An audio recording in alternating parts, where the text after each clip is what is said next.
18 फरवरी 2016 आज से 9 साल पहले दुनिया का सबसे चीपेस्ट स्मार्टफोन इंडिया में लॉन्च किया गया था। लोग उस वक्त हैरान हो गए थे, चौंक गए थे कि भाई ऐसे कैसे हो सकता है। उनमें से मैं भी था, क्योंकि हम भी उस वक्त 2015 से यूट्यूब चैनल बनाए हुए थे। हमारा यूट्यूब चैनल को 1 साल ही हुआ था।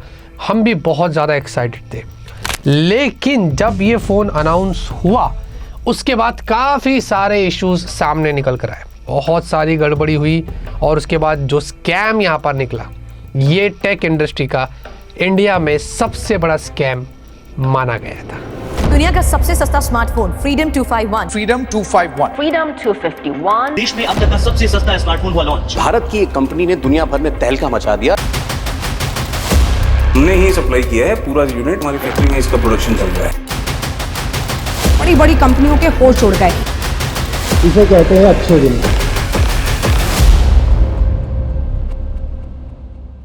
देखिए, अब फ्रीडम 251 ये जो फ़ोन मेरे पास है, ये फ़ोन वर्किंग कंडीशन में है। मतलब फ़ोन बढ़िया था, उन्होंने लॉन्च किया और उस वक्त इसमें आपको 4 इंच की उन्होंने डिस्प्ले दिया था। ये डिस्प्ले रिस्पॉन्सिव है, अच्छी। हमने जब एक्सपीरियंस किया तो टच स्क्रीन सही चल रहा है। साथ में मीडियाटेक का 1.3 गीगाहर्ट्ज़ का इसमें क्वाड कोर का प्रोसेसर था। 3 मेगापिक्सल का रियर कैमरा है, 0.3 मेगापिक्सल का फ्रंट कैमरा है। 1 GB की रैम, 8 GB की स्टोरेज, माइक्रो SD कार्ड का एक्सपांडेबल स्टोरेज भी दिया था। साथ ही साथ 1450 mAh की इसमें बैटरी है और ये एंड्रॉयड लॉलीपॉप पे आया था। अच्छा, ये जो फ़ोन था ये कस्टमाइज्ड वर्जन उन्होंने बनाया था, यानी कि इसकी बॉक्स को भी अगर आप देखोगे तो उन्होंने इंडियन थीम के साथ मैच किया है। इस फ़ोन का जो बूट लोगो है वो भी इंडियन फ्लैग के साथ में आता है। पीछे की तरफ उन्होंने यहाँ पर फ्रीडम 251 का लोगो भी डाला था। इस लोगो के बारे में आपको पता है क्या बातें हो रही थी कि ये व्हाइटनर से उन्होंने बनाया था, व्हाइटनर से। और ये उनका कोई खुद का फ़ोन नहीं था, उनके पास अपनी कोई फैक्ट्री नहीं थी, इनके पास कुछ नहीं था, उन्होंने सिर्फ दावे किए थे। उस समय तो उन्होंने नरेंद्र मोदी, हमारे जो प्राइम मिनिस्टर है, उनकी गवर्नमेंट से 50,000 करोड़ की मांग भी करी थी। और ये शहर छोड़ के, ये चाल छोड़ के निकल जाएंगे और मस्त में कैश करेंगे।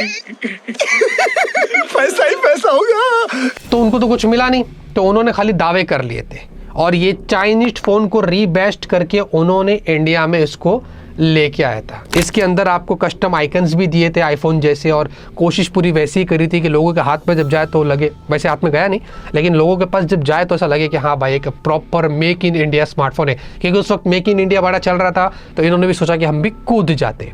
तो कुछ अपना पहले से ही मन था कि देश को कुछ दे। जैसे मोदी जी आए, Modi ji make in India लेके आए, तो 7-8 महीने से हम उसमें मेहनत कर रहे थे कि हम कैसे क्या कुछ दे सकते हैं। Make in India, digital India, skill India. 2 lakh units हम देने में सक्षम है, लेकिन मैं कहना चाहूँगा कि अगर बच्चे को इस फ़ोन को देना है तो कहीं ना कहीं गवर्नमेंट को सपोर्ट करनी होगी। जैसे कि हमने कहा था कि ये फ़ोन मेक इन इंडिया होगा, इसके कुछ पार्ट इंडिया में बने हैं, इसकी बैटरी इंडिया में बनी है और प्रॉपर ये मेक इन इंडिया फ़ोन होगा। अब बता दूं, ये जो कंपनी है वो है रिंगिंग बेल्स प्राइवेट लिमिटेड। इसके जो डायरेक्टर है वो है मोहित गोयल और साथ में प्रेसिडेंट भी थे अशोक चड्डा। सबसे पहला FIR इनके ऊपर बीजेपी के जो मेंबर ऑफ पार्लियामेंट है किरीट सोमैया, उन्होंने यहाँ पर बोला था कि भाई ये कंपनी बोगस है और इसको पॉन्जी स्कीम का नाम दिया। अब आप सोच रहे हो व्हाट द हेल, ये पॉन्जी स्कीम क्या होता है? एक बहुत पॉपुलर स्कीम है जो कि फ्रॉड किया जाता है उसके अंदर। 1869 में सबसे पहले ये स्कीम पैदा हुई थी। एडल स्प्लिट्जर करके जर्मनी के अंदर उन्होंने इस तरीके से स्कैम किया था। हाउएवर ऐसा नहीं, बट सिमिलर जैसा स्कैम किया था। इसमें क्या होता है कि जो इन्वेस्टर्स होते हैं उनको ट्रिक किया जाता है कि हमारे पास एक बड़ी कंपनी है, उनसे फंड्स लिया जाता है ताकि आपकी जो एग्जिस्टिंग कंपनी है वो चलते रहे। इसी तरीके से 1880 में भी यूएस के अंदर एक लेडी थी, उन्होंने भी इस तरीके से स्कैम किया था। तो वहाँ पर जब ये स्कैम की शुरुआत हुई तो 1920 के अंदर चार्ल्स पॉन्जी करके ये जो बंदे थे, उन्होंने यहाँ पर इस पर रिसर्च किया और उसको नाम दिया कि हाँ भाई ये एक्चुअली में इस तरीके से स्कैम होता है। इस स्कीम का नाम था पॉन्जी स्कीम। उन्होंने अपने नाम के साथ ही इसको नाम दे दिया। अब 18 फरवरी 2016 को जब ये स्मार्टफोन उन्होंने अनाउंस किया, बड़ा सा इवेंट रखा था और मिनिस्टर्स भी वहाँ पर आए थे और बहुत बहुत पॉपुलर हो गया था वो इवेंट, जहाँ पर सबसे पहली चीज़, जो सबसे पहली प्रॉब्लम उन्होंने कहाँ क्रिएट करी कि उस वक्त जो मीडिया को उन्होंने डिवाइसेस दिए थे इस फ़ोन के, जो पहले वाले वर्जन्स थे वो एडकॉम के रीबैश्ड वर्जन्स थे। उस वक्त एडकॉम जो है वो परेशान हो गया, वो बोल रहे थे कि ये क्या हो गया यार, हमारे नाम से आप रीबैश्ड वर्जन्स दे रहे।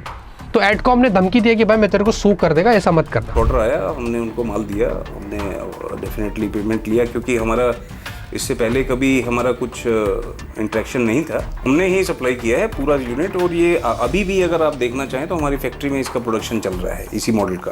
क्योंकि उन्होंने हमें ये बात डिस्क्लोज नहीं की, तो डेफिनेटली अगर ये हमारे को किसी भी तरह का नुकसान होता है तो ये एक चीटिंग है, और अगर हमें कुछ नुकसान होता है तो डेफिनेटली हम लोग एक उनको कोर्ट में या स्यू करेंगे या एक्शन लेंगे, लीगल एक्शन जैसे। फिर उन्होंने क्या किया कि कुछ अर्ली आगे के बाकी के जो यूनिट्स थे ना, उसको उन्होंने प्रोटोटाइप्स को चेंज करके फिर उसको अलग से रीबैस्ट किया। तो पहला तो ये चीज़ बाहर निकल कर आ गया कि इन्होंने कांड पहले ही कर दिया था। अच्छा, दूसरी चीज़, जब ये स्मार्टफोन सेल पर गया था तो उन्होंने 3 दिन का यहाँ पर विंडो ओपन किया था। 18 फरवरी जिस दिन ये फ़ोन लॉन्च हुआ था उस दिन, और 18 से 21 फरवरी 3 दिन का। 3 दिन के अंदर पहले ही दिन में इन्होंने 30,000 बुकिंग्स ले लिए थे। हावेवर इनका जो टारगेट था उन्होंने इवेंट में अनाउंस किया था वो 5 मिलियन 50 लाख का था। हम 50 लाख फ्रीडम 251 सोल्ड करेंगे, बच्चे बूढ़े गरीब इसके उसके सबके हाथ में हमारा फ़ोन होगा। बड़ी बड़ी बातें हुई थी। नड्डा जी ने, सभी रिंगिंग बेल ने एक सपना देखा था कि 251 रुपये में हम स्मार्टफोन लेके आएंगे जो कि मनरेगा की तनख्वाह से भी कम होगा। 25 लाख फ़ोन का हम टारगेट लेके चल रहे हैं ऑफलाइन का। 25 लाख फ़ोन हम ऑफलाइन बुक करेंगे, ऐसे ही 25 लाख फ़ोन हम ऑनलाइन बुक करेंगे, जो हम 50 लाख फ़ोन 30 जून तक डिलीवर कर देंगे। हम देश के बच्चे बच्चे को फ़ोन दें। लेकिन यहाँ पर वेबसाइट क्रैश हो गई, लोग इतने टूट पड़े कि वो खुद कंफ्यूज हो गए कि अब क्या करें, और उसके चक्कर में 30,000 ही बुकिंग्स उनको मिली। अच्छा, 30,000 को एक दिन के अंदर ही अगर 251 रुपीज़ से मल्टीप्लाई कर लेते तो 75,30,000 का उनको पहले दिन ही यहाँ पर जमा हो गए, मुनाफा हो गया। फिर वो कंफ्यूज हो गए कि भाई अब क्या करें, वेबसाइट ही क्रैश हो गई। तो उन्होंने बोला कि भाई अब पैसे भी आ रहे हैं, तो बोला कि अभी नेक्स्ट जो हमारा बैच होगा ना वो भी हम थोड़े टाइम में स्टार्ट करेंगे, और उसके अंदर फ़ोन की जो प्राइस हो जाएगी ना फिर वो 500 रुपये हो जाएगी, 251 नहीं होगी। ठीक है, तो ऐसा कुछ उनके यहाँ पर कांड करते जा रहे थे वो। उसके बाद हमारे जो गवर्नमेंट ऑफिशियल्स थे उन्होंने 2 दिन बाद ही 20 तारीख को, जैसे फ़ोन लॉन्च हुआ था 18 को फरवरी को, उन्होंने 20 तारीख को इनकी ऑफिस में रेड मार दिया। क्योंकि जब ये फ़ोन उन्होंने लॉन्च किया था उसके पहले कोई भी bureau of Indian standards certification नहीं था, जिसको हम BIS सर्टिफिकेशन बोलते हैं। हमारे टेक न्यूज़ में हम बताते ना कि ये स्मार्टफोन इंडिया की BIS पर लिस्ट हुआ, इधर BIS पर लिस्ट हुआ। एक प्रोसीजर होता है, एक लॉ होता है, जो भी स्मार्टफोन लॉन्च होता है उसकी तरफ से उसको गुजरना पड़ता है। वो ये स्मार्टफोन में था ही नहीं, तो हमारे जो गवर्नमेंट ऑफिशियल्स है वो थोड़ा शक करते हैं कि भाई ये क्या सीन है। इसीलिए सबसे पहला FIR किरीट सोमैया ने यहाँ पर, जो मेंबर ऑफ पार्लियामेंट थे, उन्होंने यहाँ पर जो है वो डाला था इसके ऊपर कि भाई ये बोगस और पॉन्जी स्कीम का इसको नाम दिया था 400 BC का, मोहित गोयल और अशोक चड्डा के ऊपर। 51 रुपया आपके लिए कोई बहुत बड़ा महत्व नहीं रखता है, लेकिन इस प्रकार से चीटिंग करने वालों की इनडायरेक्टली हम साथ न दे, ये फ्रॉड है। इस प्रकार से पोंजी लुभावने वायदे और स्कीम से प्लीज दूर रहिए। और आपको पता है उसके बाद इंडियन सेल्यूलर एसोसिएशन ICAB जिसको बोलते हैं, उस टाइम पर उन्होंने टेलीकॉम मिनिस्टर रविशंकर प्रसाद को बोला था कि आप इंटरवीन करिए और देखिए कि यहाँ पर क्या चल रहा है। क्योंकि उन्होंने एस्टिमेट लगाया ICA ने और ये बताया कि भाई लोवेस्ट से लोवेस्ट भी ये स्मार्टफोन की वैल्यू उस टाइम पर 3,500 से नीचे होनी नहीं चाहिए, लीस्ट से लीस्ट 2 से 2,500 होगा। ये 251 रुपीज़ में सेल कैसे कर रहे हैं आप देखिए, कुछ तो बड़ा कांड हो रहा है। अब बात यह है कि जिन कस्टमर्स ने यहाँ पर इस स्मार्टफोन को बुक किए थे उनको तो यहाँ पर कुछ भी मिला नहीं, कुछ नहीं मिला, बल्कि उनके पैसे चले गए। कितने लोगों ने जब बुकिंग किए थे तो उनको तो कंफर्मेशन ईमेल भी नहीं आया था। लोग धीरे धीरे यहाँ पर उसके बाद समझ गए कि भाई इसमें तो कांड हो रहा है, बहुत बड़ा स्कैम चल रहा है। और उसके बाद आपको पता है जब FIR दर्ज हुई थी ये मोहित गोयल के ऊपर, रिंगिंग बेल्स के जो उस वक्त डायरेक्टर थे, उसको बाद में अलग से गाजियाबाद की कंपनी है आयाम एंटरप्राइजेस, उनके जो ओनर थे उन्होंने बोला कि रिंगिंग बेल्स ये जो कंपनी है ना, इसने मुझे 16 लाख का फ्रॉड किया है। हमारे पास बहुत सारा सर्विस सेंटर खुल चुके हैं, हमारे साथ बहुत सारे जो है लोग जुड़ चुके हैं और सबने हमको पैसा दिया। माल है नहीं हमारे पास, 8 जुलाई में लाइन लग जाएगी। हम इतना माल देंगे। ये हमारे साथ से 2 बार में चेक लिया उन्होंने। माल में क्या देना था? 251 का माल देना था इनको, 251 रुपये का फ्रीडम 251 मोबाइल जिसकी ये कह रहे थे 2 करोड़ बन चुके हैं। कभी नेट पे दे रहे हैं, कभी किसी पे दे रहे हैं। ये चीज़ फिर वापस सामने निकल कर है कि ये कंपनी तो फ्रॉड पे फ्रॉड ही करते जा रही है। जब जाके मोहित गोयल को अरेस्ट किया गया और रिंगिंग बेल्स प्राइवेट लिमिटेड के जो मोहित गोयल है, बताया जा रहा है कि भाई इनको तो 20 करोड़ रुपए का मुनाफा भी हुआ था। मतलब 20 करोड़ रुपए का उन्होंने चूना भी लगा दिया था इन्वेस्टर से, यहाँ से वहाँ से पैसे ले लेकर 251 फ्रीडम को लॉन्च करने के बाद। लेकिन रिंगिंग बेल्स प्राइवेट लिमिटेड आज भी ये बातें करती है कि हमने 5000 लोगों को तो फ़ोन भेजा ही भेजा है। उन्होंने ये दावा किया है। अब पता नहीं कि वो 5000 लोग कौन है, किसको मिला भी है कि नहीं मिला है। और बात में बोला भी था कि हम 65,000 यूनिट्स और भी देंगे, तो वो तो पता नहीं कौन से सपने में उन्होंने दिया था। अच्छा, इनकी जो वेबसाइट है वो पता है आपको, बाद में गो डैडी द्वारा ऑक्शन भी कर दी गई थी। गो डैडी एक वेबसाइट है जहाँ से ऑक्शन भी कर दी गई थी और 2019 के अंदर फिर उसको एक टेक ब्लॉगर ने ले लिया था और उसको अपनी वेबसाइट में कन्वर्ट कर लिया था। अब वो नहीं पता मुझे कि वो कौन सी वेबसाइट है। तो फ्रीडम 251 कुछ इस तरीके से यहाँ पर टेक इंडस्ट्री का सबसे बड़ा स्कैम स्मार्टफोन माना जाता था और रिंगिंग बेल्स प्राइवेट लिमिटेड के मोहित गोयल ने कुछ इस तरीके से स्कैम किया था।